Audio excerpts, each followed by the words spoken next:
get me on a good day, he's all gone. We've done a lot of pain and sacrifice to get here. We're in the busiest time of my career. I mean, there's like a light at the end of the tunnel that I can see. But what that light is, I'm not there yet. It's not the organisation and the business. I don't know how far I can get into it without getting into trouble, but that's when I felt like, I'm not a little kid anymore. I'm ready to go wherever these fights take me.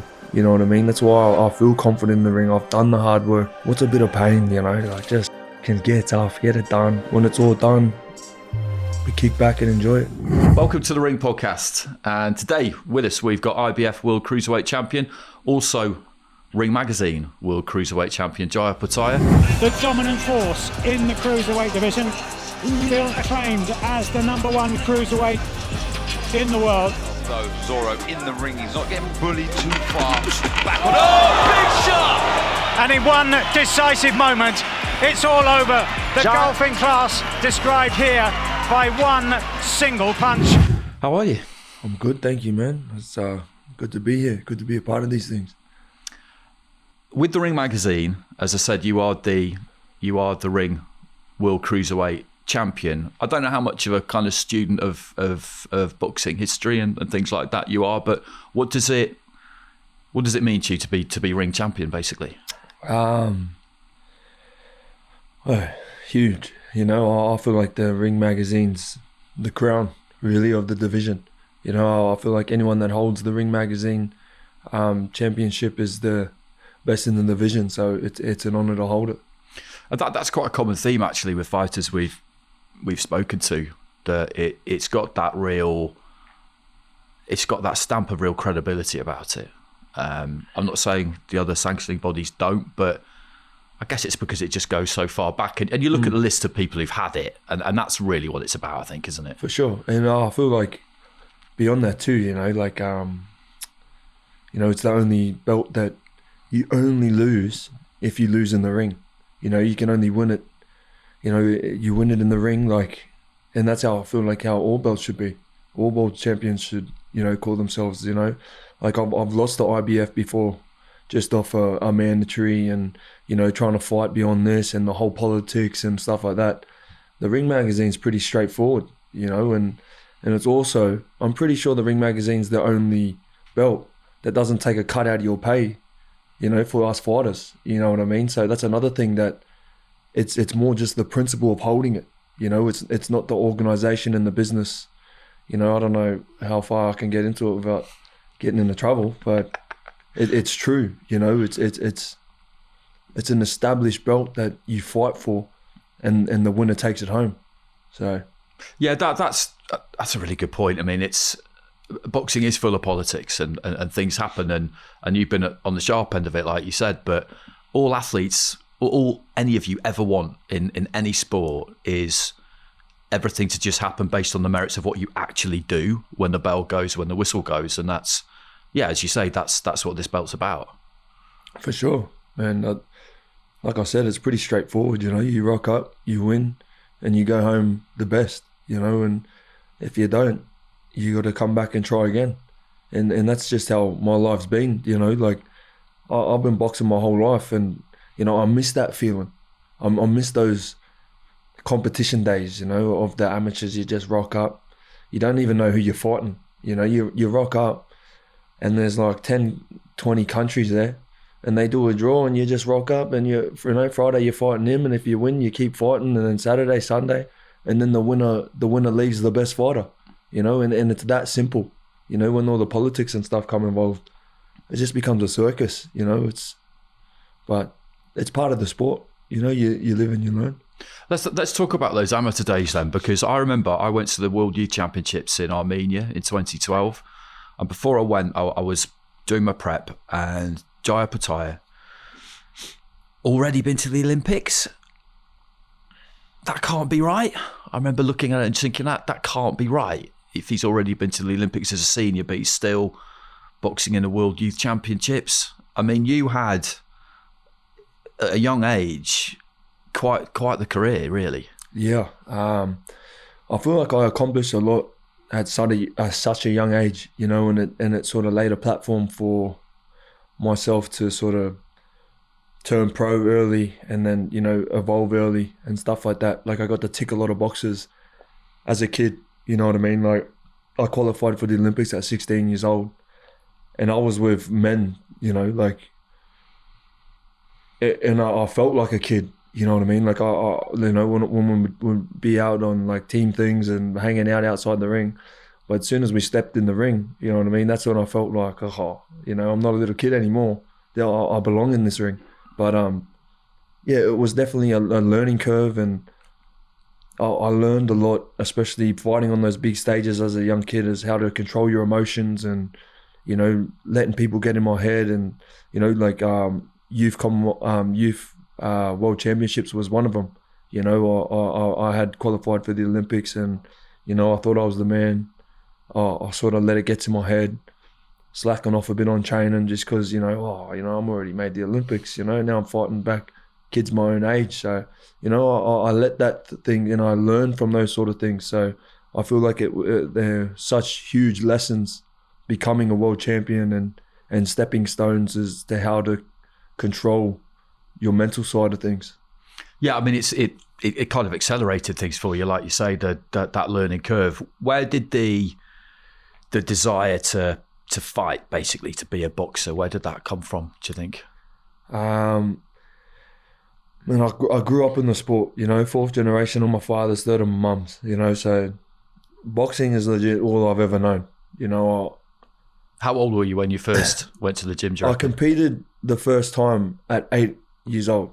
That's when I had my first fight, but I can't ever remember not being at the gym, you know what I mean? Like, my grandfather was a coach, you know, down at Campbelltown PCYC. I got real glimpse, like young memories of going for, you know, like the little kids, going for runs, coming back, punching the bag, you know. I remember just swinging off the bags, like being a little shit in the gym. And then it was just a matter of time, you know, before, like I remember being that young, we would just stand in the line and then just go 1, 2, and then back to the end of the line. There you go, you know what I mean? Then you wait for you, and you just throw, like that's how little I was, you know. So it was just a part of who I am. Like it's like I don't know anything else. Yeah, it's yeah. When you see people start really young, I did a bit of coaching down at the gym that's nearest me a couple of years ago, and I just couldn't keep it up in the end because I didn't have the time, which just made me realise just how amazing amateur coaches are and the time they give over. But watching small kids, it would have been that age, 8, and you would have been in the ring before that. That was your first competitive fight, but you would have been in the ring well before that. Any fear they have, they just fight it away young, and it's gone then. And then they just look really at home in there, which to some people is just kind of unthinkable that you look so composed, but that's what happens, isn't it? Yeah. It's a weird thing, you know, and it's also something I hold, you know, like I remember my first fight, 8 years old. I still remember it, you know, like I still remember warming up. Hey, yeah, I won. But I remember rocking up and seeing this. I remember rocking up and seeing all the kids, like all the kids that were competing. And I remember seeing this big fucking white kid, bro. And he had this like Chuck Liddell. Remember Chuck Liddell had that mohawk? Yeah. And he had this big mohawk, and he's like, you know, big staunch kid. And I looked down, I was like, fuck, I hope I'm not fighting him. And he was yours. And then like, you know, 20 minutes later, the lady goes, oh, Jai, this is who you're fighting, blah, blah, blah. And I was shitting myself, you know, like I was like, oh man, like I was getting my hands wrapped. I was like, oh fuck, what do I, you know? You get in there, I won the fight, but that sort of lesson of the fear that builds up in your head, and you're like, oh man, I don't know if I can do this, because it's just your mind playing tricks on you. It's something that I sort of try and use in life all the time, you know, when I'm uncomfortable, or, you know, I'm sort of uncomfortable to do something, or, you know, that fear barrier of, you know, like holding you back, or it's something that I just think, fuck, don't ever let it hold you back, you know, just see it through, and whatever happens, happens. So yeah, that's I find all that stuff really, really fascinating, because I talk to fighters about their early careers a lot, because you always engage, firstly, you guys, but also because it was just a simpler time, like you said, no politics, but also because people would look at someone like you or any fighter and think, oh, well, it's all right for them. They were obviously that kid who was just born bulletproof, super confident, nothing ever bothered them. Yeah. But that's not it. That's not Not at true. all. You all have those. You all have those. Yeah, those fears, and you have to. You just got to find a way past it. Exactly. No, that's true, man. Like, no one's born special. You know, no one's born. You know, like, everyone's human. Everyone's, you know, got those doubts and those fears in their head, but you just got to push through it. You know, and the more you sort of prepare as well, you know, I believe like training will give me the confidence.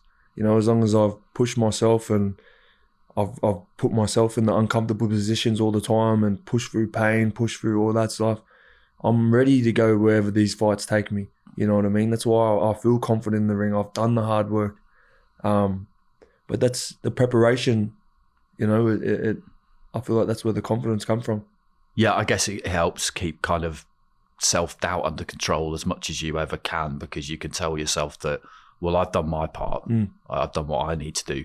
Was there anything in particular when you were young, any kind of technique you hit upon as a good way of, if you just got that sudden rush of fear, if you like, where you just think, I need to get this under control, and that's something you would go to, a way of managing it?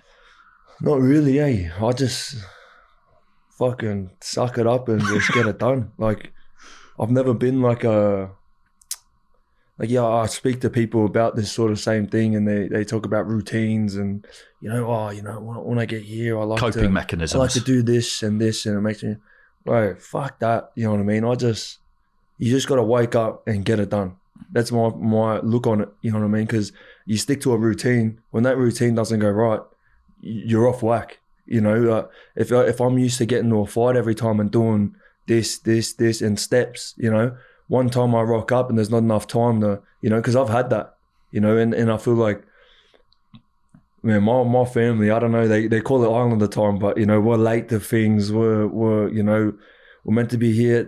You know, we're you know, unorganized in a way, but we're just laid back, you know. So we're not those early type of people that are there, and, you know, so we got to get things sorted on the spot. We sort of make it up on the spot. So, you know, I've rocked up the pro fights, wrapped my hands and walked straight out. You know what I mean? Like, just because things didn't happen the way we thought they were happening, and you just got to think on your feet. You know what I mean? So I don't know. Yeah, I mean, I guess in like sort of mentality wise, you're ready to go at the click of the fingers. I mean, you're nice and relaxed today. I've only ever met you in fight week before, and I was with Sky Tim. We all came down to the gym to watch you train, and we were chuckling about it afterwards because we really enjoyed it, and we had this kind of silly photo with you at the end. And oh yeah, but we were just said, like, Jai Opetaia is like, he is intense, man. He is intense, but he's just totally happy with it, obviously, because that's who he is. I mean, normal people would kind of find that completely exhausting, but it's just you, isn't it? When I'm in fight week, I feel like it's like, all right, it's fight week. I'm not here to fuck around anymore. You know what I mean? Like, I'm just here to get a job done. And like, especially when I travel away to get the job done, you know what I mean? Like, it's a sacrifice. I'm away from my family, and I just want to fight and go home. You know what I mean? Like, I'm not there to hang out and, you know, like, I'm not there to make friends. You know, I've got enough friends. I've got enough family. Like, I want to go there. I want to perform. I want to win, and I want to go home. You know, spend it with the people that I love. So that's what I think when I'm in this fight camp. You know what I mean? At the moment, we're a bit more relaxed. We're here for training. You know, I've got a couple more weeks to my fight, so it's everything's gone good. I sparred this morning, so I've let off a bit of steam. You know, but yeah, when I'm in that fight week, man, we got to get a job done. You know, so. I mean, you spoke a bit earlier on, or you touched on it anyway, about the frustrations of pro boxing. And I remember before the first time I covered one of your fights, just reading up on you, and I found some kind of interview or some comments you made about how at about 17-0 or 18-0, before you really got there to the world title opportunity, you were half wondering, can we even afford to keep doing this? Yeah. Because it's expensive, and it's not just money, it's time. and effort, and you were at that point where you were, something had to happen soon, Yeah. or we might not be here now. Yeah, man. It's we've had those conversations with ourselves, and it's been a long journey to get here. It's pretty surreal that I'm even here. Even last night, being at that Ring magazine event, being surrounded by people that I watched on TV growing up, like, it's insane. You know what I mean? And to come where I've come from, and blows my mind. You know what I mean? But we earned it. We stayed strong. We still today we continue to just keep pushing, keep training hard, keep ticking every box. We've come here, we've attended every event, we've trained every single day since we've been here. I sparred this morning. I'll train again this arvo. Like, we've done a 17-hour travel here. We're 9 hours difference to where we live. You know what I mean? From Australia, traveling here, mate, it takes a toll on you, but we love it. It's hard. If I can do it under this stress, if I can go and spar and train and perform well while I'm jet lagged like this, you get me on a good day, you're all gone. You know what I mean? That's in my head. I'm thinking, if I push past this, you just get me on 100% when I fight, I'm good. So the more uncomfortable, the harder it is, the more I'll wake up and go, fuck, my body's fucked, and I still get it done. It's all fuel on the fire. It makes me walk in the ring. I was just 3 weeks ago, I was fucking hurting. Now I'm in good shape. You know what I mean? So it's all chilled up. So where would you say that the real enjoyment of boxing comes for you? Is it purely the challenge and meeting the challenge head on, or when you win, do you let yourself kind of just take a few moments at least to, like you say, think about what you've done and how far you've come, or are you just relentlessly on to the next thing? It's tough. I mean, elite level athletes I've spoken to in a lot of sports, a lot of them, it seems to me, can tend to lead a bit of a joyless existence because they don't really allow themselves to celebrate. This is the journey, The journey's meant to be hard. If it was easy, everyone would do it. It's chasing greatness. This is the things that separate, good from great. Is not what you do, it's how you do it. So we're just trying to tick every box. Stay focused. Like I said, man, we've done a lot of pain and sacrifice to get here. You know what I mean? And now we're here. We're in the busiest time of my career. So what's a bit of pain? Like, just fucking get tough, get it done. And then when it's all done, we kick back and enjoy it. And the reward is the reward then the fact that through achieving what you're achieving currently and all the other things you want to go on to do, you will allow not just yourself but everybody you love to live a life that you could only have dreamed of. Is that what the payoff is for you, really? Yeah, I suppose. Man, I don't know. I don't have a perfect painted picture. You know what I mean? There's like a light at the end of the tunnel that I can see. But what that light is, I'm not there yet. You know what I mean? I've got a lot of hard work to get there, but it's there. I can see that light at the end of the tunnel and I'm just pushing for it. So when I get there, we can talk about it then, what it's like. But we're enjoying the journey. It's good. I'm here with, my old man, Mark Maffey, my cameraman Tony, Gary, we've got people here, a part of my team that have one's from there, and we've all come together and we're all on this journey together.